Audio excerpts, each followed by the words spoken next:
Assalamualaikum warahmatullahi wabarakatuh. Saya Kotrunada Salma Ramadhani, NIM 2018 0430177 dari kelas Metodologi Penelitian Ekonomi kelas D. Di sini proposal penelitian saya berjudul tentang analisis pengaruh produk domestik bruto, jumlah uang beredar, dan kurs terhadap inflasi di Indonesia pada tahun 1988 sampai 2018. Yang pertama, saya akan menjelaskan tentang latar belakang masalah pada penelitian saya. Tingkat kestabilan perekonomian ini merupakan permasalahan yang banyak sekali terjadi di berbagai negara di dunia, termasuk Indonesia. Terdapat banyak usaha untuk mengeluarkan berbagai kebijakan yang diterapkan demi mempertahankan dan sekaligus meningkatkan kestabilan perekonomian yang sangat berpengaruh dalam kesejahteraan masyarakat. Salah satunya adalah untuk mengendalikan laju inflasi. Karena inflasi ini sangat berpengaruh pada pertumbuhan dan juga kestabilan tingkat perekonomian. Inflasi ini terjadi ketika di mana adanya jumlah uang beredar yang terlalu banyak sehingga mengakibatkan kenaikan harga yang secara terus-menerus.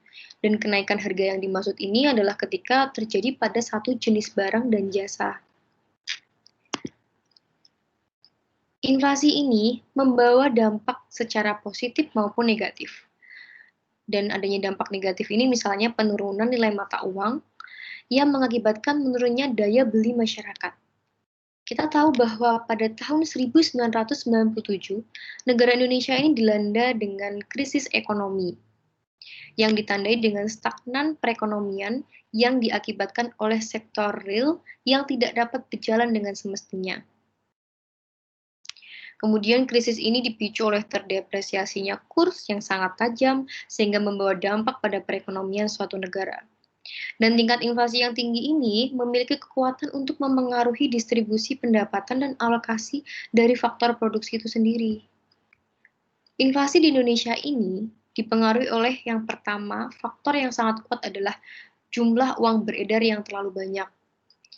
Karena persentase dari peredaran uang kartar ini lebih kecil dibanding dengan uang giral. Dan hal ini menjadikan semakin sulit pengendalian jumlah uang yang beredar sehingga mengakibatkan laju inflasi yang semakin nyata.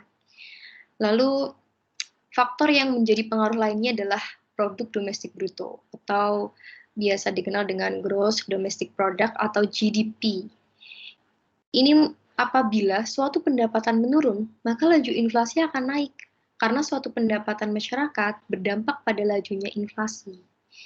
Gitu. Kemudian kita ingat bahwa setiap masalah yang ada pasti akan ada solusinya. Pasti banyak masyarakat yang kebingungan ketika harga semua barang naik, lalu bagaimana dengan perekonomian juga, seperti itu. Tapi Allah pernah berfirman dalam suratnya Asyura bahwasanya memang setiap masalah itu akan bisa dicari jalan dan solusinya, dan pasti akan semua dapat teratasi. Allah berfirman yang artinya, dan jikalau Allah melapangkan rezeki kepada hamba-hambanya, tentulah mereka akan melampaui batas di muka bumi. Tetapi Allah menurunkan apa yang dikehendakinya dengan ukuran. Sesungguhnya Dia Maha mengetahui keadaan hamba-hambanya lagi Maha melihat. Kurang lebih begitu. Dan lokasi penelitian yang dilakukan ini berada di negara Indonesia. Kenapa? Karena fenomena yang terjadi di Indonesia ini, terutama inflasi, bukan fenomena yang terjadi pada jangka pendek saja, tapi juga mencakup segala jangka panjang, jangka pendek, dan memang inflasi ini dapat dikatakan sebagai masalah pada krisis moneter. Begitu. Selanjutnya tujuan dari penelitian, tujuan yang utama adalah ingin mengetahui seberapa besar pengaruh dari produk domestik bruto, jumlah uang beredar, dan kurs itu sendiri terhadap inflasi di Indonesia pada tahun 1988 sampai 2018. Dan kemudian ingin mengetahui apakah adanya pengaruh antara jangka panjang maupun jangka pendek pada produk domestik bruto, JUB, kurs terhadap inflasi. Dan metode yang digunakan adalah ECM. Dan selain itu juga untuk mengetahui dan memahami faktor yang menjadi pendorong sekaligus menghambat laju inflasi di Indonesia. Kemudian ada gap literatur. Di sini sesuai dengan jurnal yang sudah ada. Gap literatur ini yang pertama dari Heru Nugroho. Variabel yang ada indeks LQ45 sebagai independen dan inflasi suku bunga, kurs, dan JUB sebagai independen. Dan hasilnya adalah suku bunga berpengaruh negatif terhadap pasar saham, tetapi JUB dan kurs memiliki pengaruh yang positif signifikan.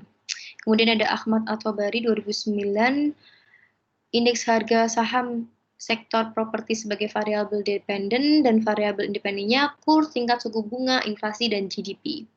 Dan hasil penelitiannya adalah kurs, tingkat suku bunga, inflasi, dan GDP berpengaruh signifikan. Selanjutnya ada Sri Martini tahun 2009. Jurnalnya indeks harga saham gabungan sebagai variabel dependen dan variabel independennya kurs, inflasi, suku bunga, dan PDB. Dan hasilnya adalah kurs inflasi suku bunga dan PDB memiliki pengaruh yang positif signifikan. Yang terakhir ada Suramaya Suchikewal tahun 2012. Indeks harga saham gabungan sebagai variabel dependen dan variabel independennya adalah inflasi, suku bunga, kurs, dan PDB. Dan hasilnya adalah inflasi suku bunga dan PDB tidak ada pengaruh secara signifikan terhadap indeks harga saham gabungan, tetapi kurs memiliki pengaruh negatif yang artinya semakin kuat kurs rupiah terjadi yang terhadap pada US dollar, maka akan meningkatkan harga saham.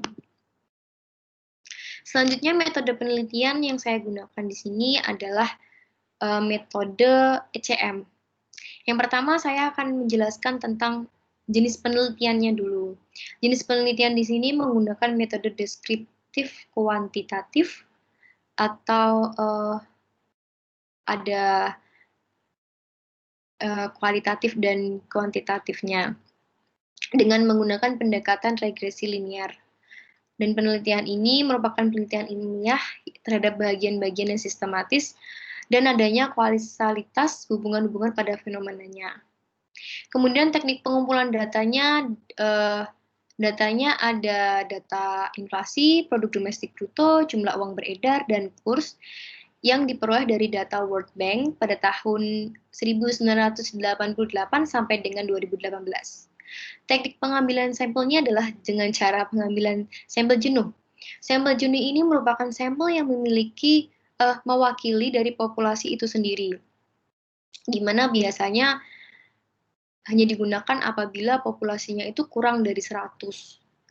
Dan sampel yang saya gunakan ini berjumlah sebanyak 31 data. Setelah itu, untuk operational variabelnya, yaitu sebagai petunjuk dalam penelitian variabel yang diukur. Untuk mempermudah pemahaman terhadap setiap variabel, maka dapat dirumuskan sebagai inflasi itu sebagai Y, karena variabel dependen, yang merupakan kenaikan harga jasa dan juga barang pada kurun waktu tertentu dan dinyatakan pada satuannya persen.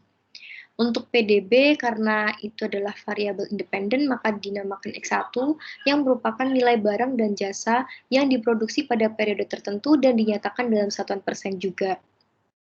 Kemudian jumlah uang beredar, merupakan uang yang berada pada tangan masyarakat dan dinyatakan dalam satuan miliaran.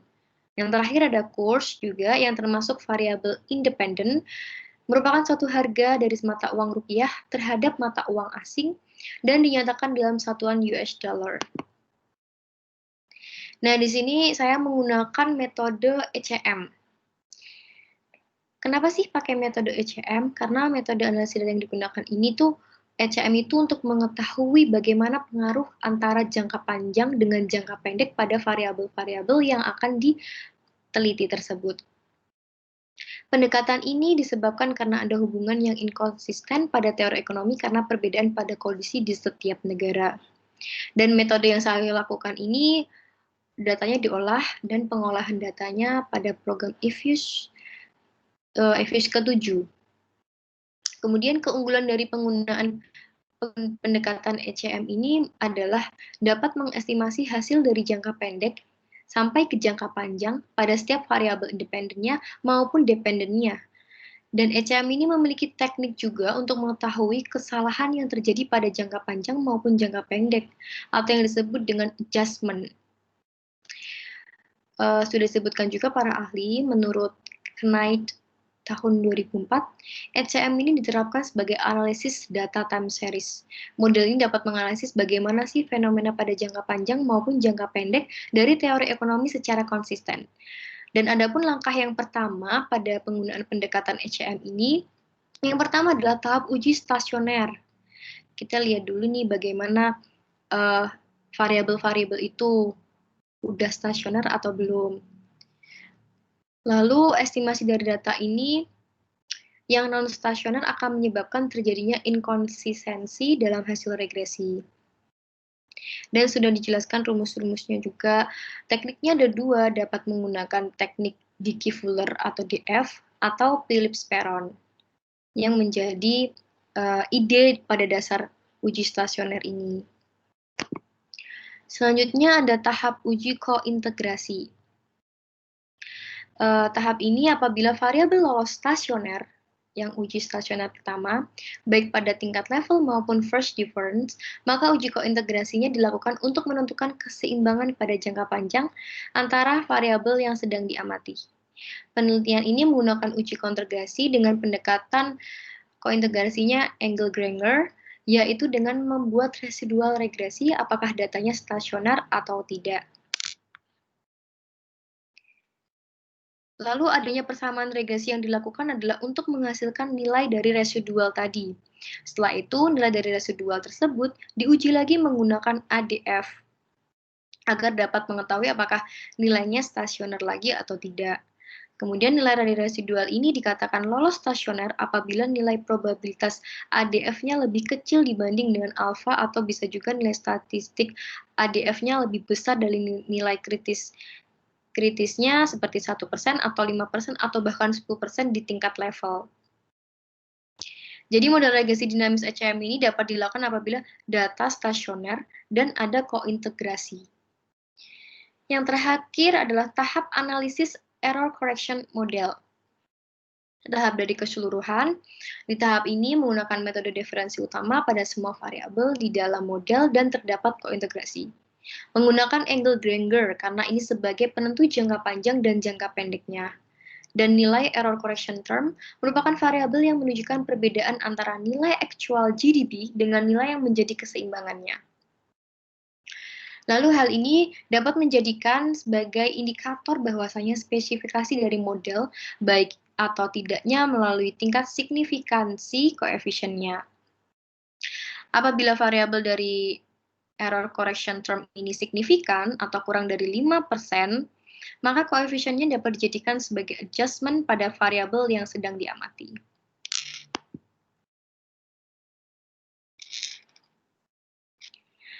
Sekian presentasi proposal penelitian saya, kurang lebihnya saya mohon maaf. Billahi taufik wal hidayah, waridho wal inayah, wassalamualaikum warahmatullahi wabarakatuh.